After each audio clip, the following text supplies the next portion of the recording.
तो नमस्कार बच्चों, मैं आपका केमिस्ट्री पार्टनर ऋषभ राज।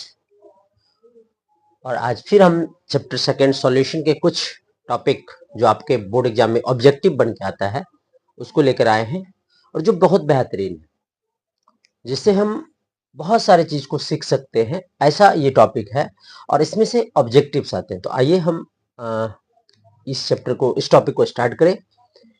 और सबसे पहली बात, आज पूरा दिन व्यस्त रहने के बाद आज गणतंत्र दिवस भी था, और कुछ बच्चों को जो 12th का एग्जाम इस बार देंगे उसे विदाई भी करना पड़ा। तो इस संदर्भ में थोड़ा व्यस्त थे और बिजी थे। फिर भी अभी लगभग 9 बजने वाला है और ये वीडियो बना रहे हैं हम। तो टाइम निकाल करके ये वीडियो बनाया जा रहा था कि आपको एग्जाम के पॉइंट ऑफ व्यू से फायदा हो जाए। आइए देखते हैं बच्चों। कल जो हम लोगों ने पढ़ा था कि दो अवयवों का मूल अंश एक इकाई के बराबर होता है, XA + XB = 1। इसको विशेष ध्यान रखिएगा। आज हम आपको बताने जा रहे हैं सॉल्युबिलिटी।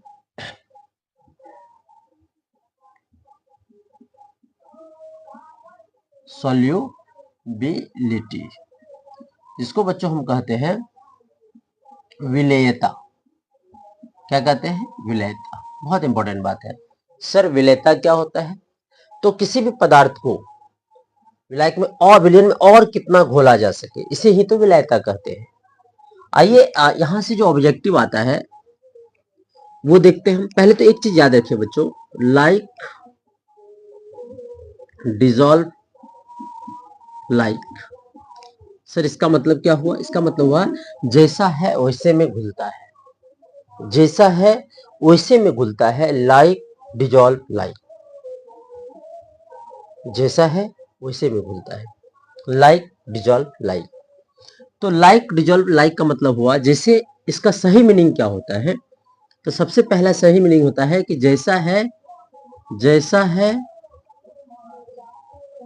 वैसे में घुलता है, वैसे में घुलता है, मिलता है। सर आप हिंदी में, आपने केमिस्ट्री की भाषा में इसे कैसे कहते हैं? तो जैसे ध्रुवीय, ध्रुवीय किसमें घुलेगा? तो ध्रुवीय में घुलता है, ध्रुवीय में घुलता है। और अध्रुवीय, अध्रुवीय में घुलता है। अध्रुवीय किसमें घुलेगा बच्चों? अध्रुवीय में, अध्रुवीय में घुलता है। मतलब ये क्या है सर? ये है विलायक। आप क्या कहते हैं इसको? सॉल्वेंट। और ये क्या है? विलेय। जो घुलता है उसे विलेय कहते हैं, और जो घुलाता है उसे विलायक कहते हैं। जो घुलता है उसे विलेय कहते हैं, और जो घुलाता है उसे विलायक कहते हैं। ये भी विलेय होंगे और ये भी क्या होगा बच्चों? विलायक होगा। सर कुछ एग्जाम्पल बताइए ना जो एग्जाम में आएगा। बिल्कुल बच्चों, हम उधर ही बढ़ रहे हैं। जैसे ध्रुवीय विलायक के कुछ एग्जाम्पल होते हैं बच्चों, बहुत ही बेहतरीन, बहुत ही महत्वपूर्ण एग्जाम्पल जो आपको देने वाले। जैसे एक ले सकते हैं NaCl, सोडियम क्लोराइड, और शुगर ले सकते हैं, शर्करा जिसे कहते हो आप, शर्करा, शुगर है ना, शर्करा। ये दोनों बच्चों, ये जो शर्करा होता है और ये शुगर होता है, ये दोनों जल में घुलते हैं। क्योंकि जल कैसे होते हैं? सर? तो जल भी ध्रुवीय होते हैं।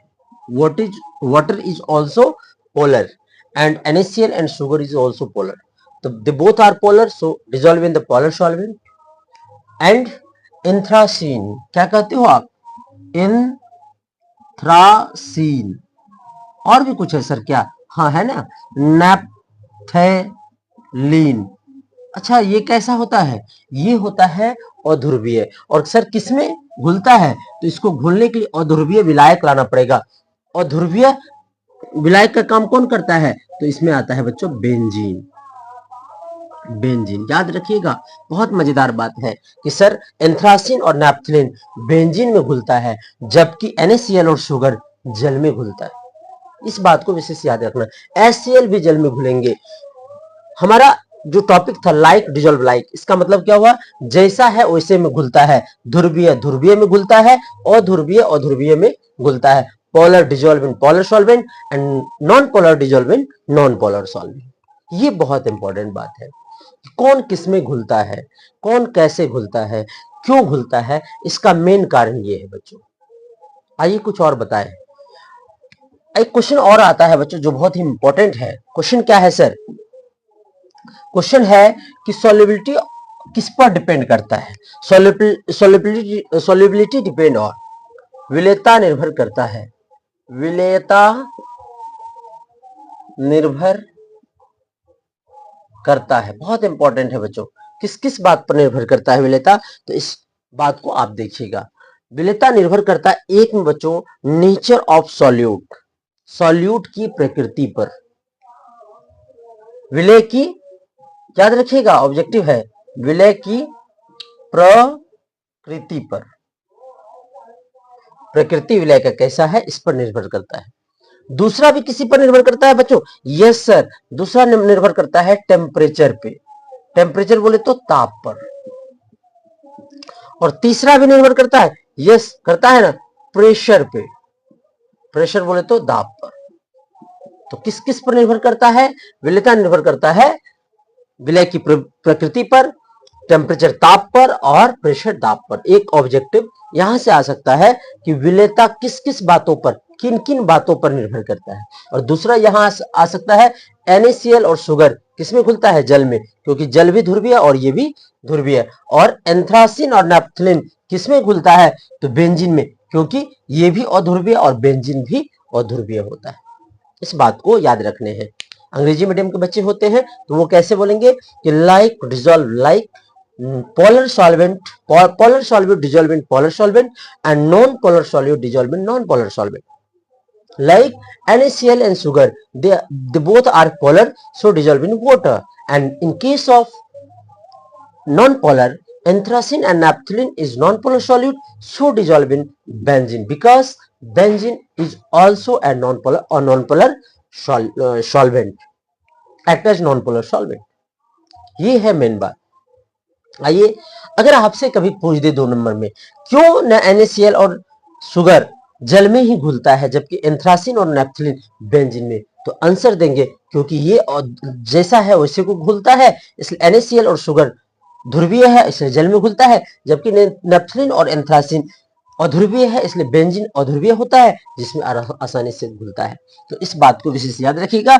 दूसरा है कि विलेयता किन किन बातों पर निर्भर करता है, तो पहला बात जो आपके सामने आता है वो है बच्चों ताप, विलेय की प्रकृति, ताप और दाब। ये बात आपको विशेषता याद रखने। कुछ चीज और होते हैं, संतृप्त विलयन और असंतृप्त विलयन। संतृप्त विलयन किससे कहते हैं? तो किसी विलयन में विलेय की और कितनी मात्रा घोला जा सके उसे असंतृप्त विलयन कहते हैं, और जब नहीं घोला जा सके उसे संतृप्त कहते हैं। यहाँ पे कंफ्यूजन है, घोला जा सके तो असंतृप्त और घोला नहीं जा सके तो संतृप्त। याद रखिएगा, नहीं वाला संतृप्त में जाएगा, सैचुरेटेड सॉल्यूशन में जाएगा, इस बात को याद रखना। आइए कुछ और दिखाते हैं हम। ठोस की द्रव में विलेयता, 2 चीज हमारे पास पढ़ने को मिलता है यहाँ पे बच्चों। एक में है ठोस की द्रव में विलेयता, ठोस की द्रव में विलेयता, ठोस की द्रव में विलेयता।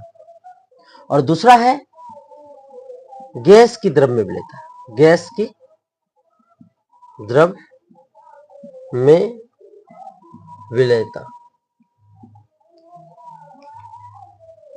ठोस की द्रव में विलेयता और गैस की द्रव में विलेयता। ठोस की द्रव में विलेयता ये 2 बातों पर निर्भर करता है, ताप पर, दाब पर, और नेचर पर भी निर्भर करता है। मैंने ताप और दाब देखते हैं। ताप मतलब क्या होगा, इधर देखिएगा, हम यहाँ पे ऑब्जेक्टिव लेते हैं सिर्फ।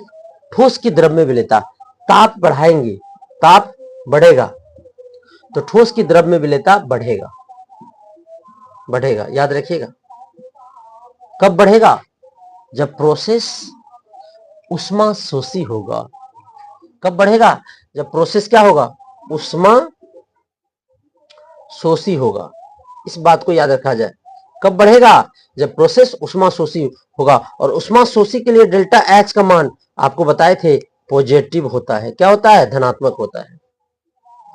तो विलेयता, ठोस की द्रव में विलेयता कब बढ़ेगा? ताप बढ़ाने पर, जब प्रोसेस उष्माशोषी होगा। लेकिन अगर प्रोसेस उष्माक्षेपी हुआ बच्चों, उष्माक्षेपी हुआ, याद रखिएगा, थोड़ा सा लिखने में परेशानी हो रहा है, बाकी आप हमारे वॉइस को सुन पा रहे हैं तो आप समझ लीजिएगा।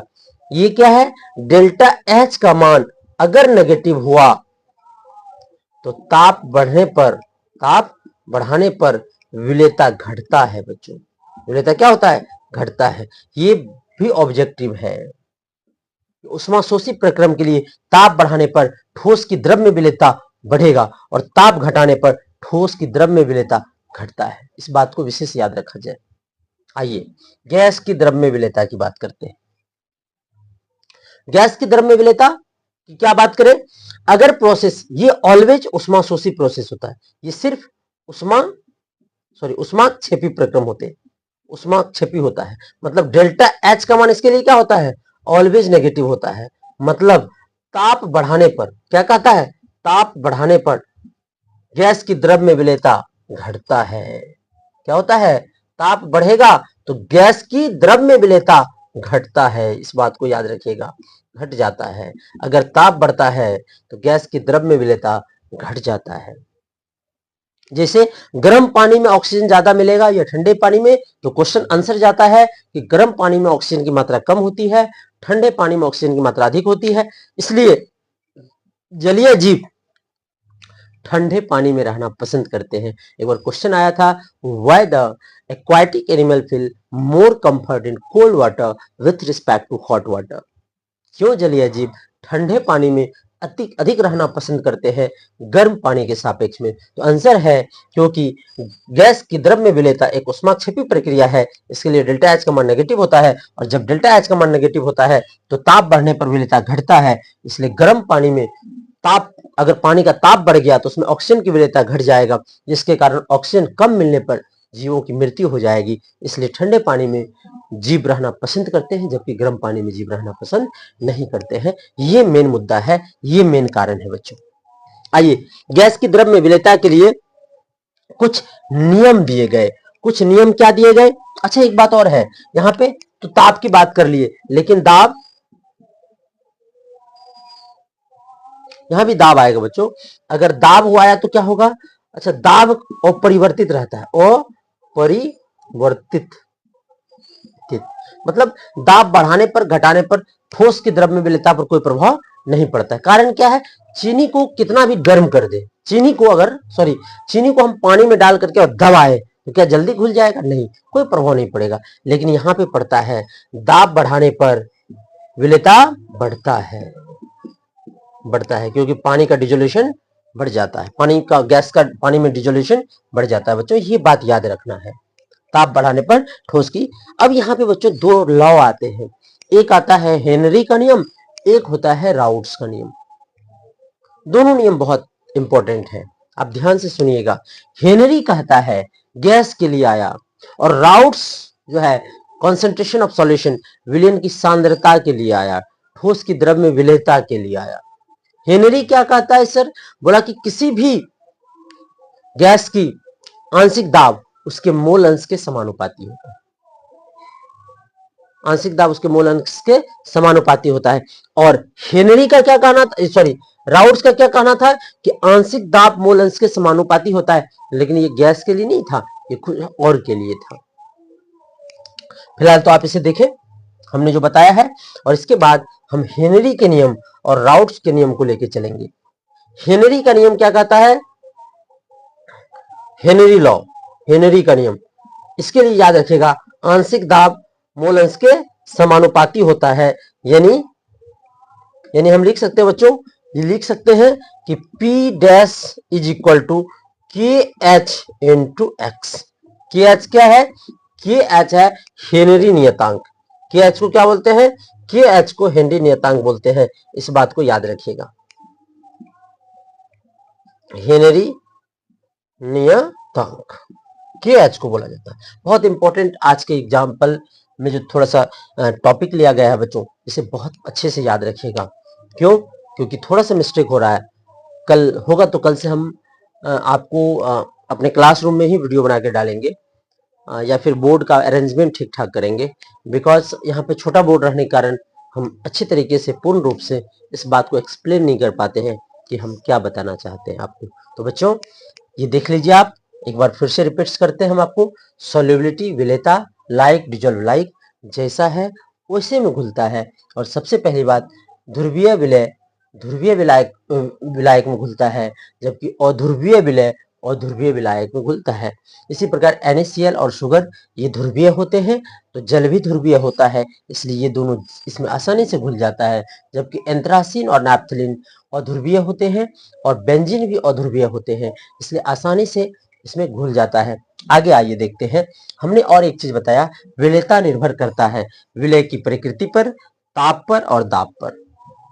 एक और बार बताना था, ठोस की द्रव्य विलेयता।